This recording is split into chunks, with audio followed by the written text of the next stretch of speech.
Well, this marks one of the most aggressive tariff moves in U.S. history.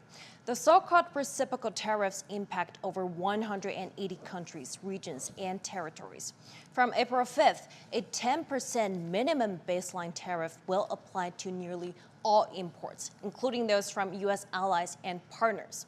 Even steeper rates are on the way for other major trading partners and many developing economies. Reciprocal tariffs essentially mean the U.S. is matching what it claims other country charges on American exports. And let's break it down. On April 5th, unless exempt, most imports will face duties of 10%. Steel, aluminum, autos, and semiconductors are already under earlier tariffs and won't be affected. Under the U.S.-Mexico-Canada agreement, compliant goods from Canada and Mexico, the U.S. top two trade partners, will remain duty-free, while non-compliant ones will face a 25% tariff. And from April 9th, the U.S. escalates trade tensions further with country-specific tariffs. The European Union will be slapped with 20%, South Korea 25%, and Japan 24%. And China will see an additional 34% levy on top of the existing 20% tariffs already imposed by Trump.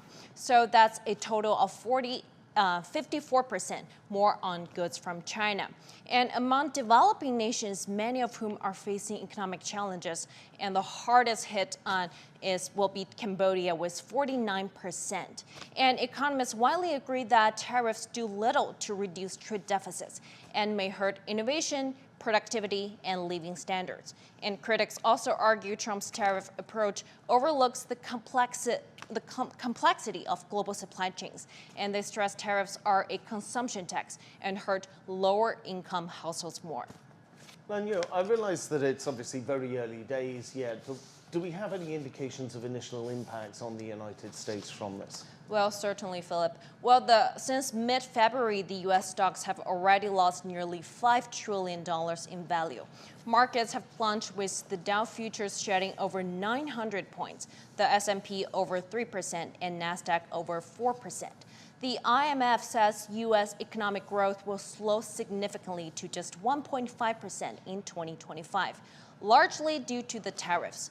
And beyond forecast is the real impact happening now. The U.S. Chamber of Commerce says companies have slashed investments by 10% in the first quarter alone due to trade policy uncertainty. And for ordinary Americans, Yale researchers estimates these tariffs could cost the average household an extra $3,400 annually. And the 25% tariff on imported cars and auto parts mean up to $15,000 more per vehicle. And ultimately, it's the American people who will bear the brunt of these tariffs.